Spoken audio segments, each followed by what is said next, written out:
4 ಮುಸುಕುದಾರಿಗಳು ಮನೆಯೊಂದರಲ್ಲಿ ತಾಯಿ ಮಗಳಿಗೆ ಚೂರಿ ತೋರಿಸಿ ಲಕ್ಷಾಂತರ ರು ಹಣ ಮತ್ತು ಚಿನ್ನವನ್ನ ದೋಚಿ ಪರಾರಿಯಾದ ಘಟನೆ ಬಂಟ್ವಾಳದ ವಗ್ಗಾದಲ್ಲಿ ನಡೆದಿದೆ.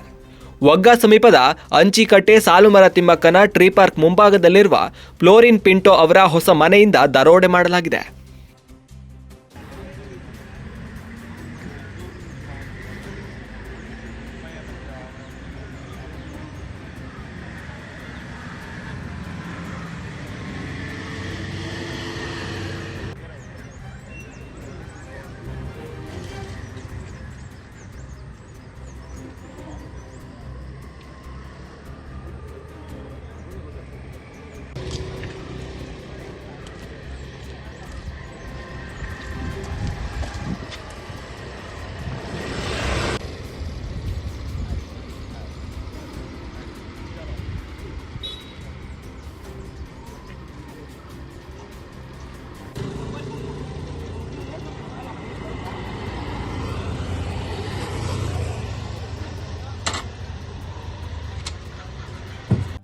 ಜಗವನ್ನೇ ಅಂಗೈಲಿ ನೋಡಿ ಜನಮನದ ಈ ಜೀವನಾಡಿ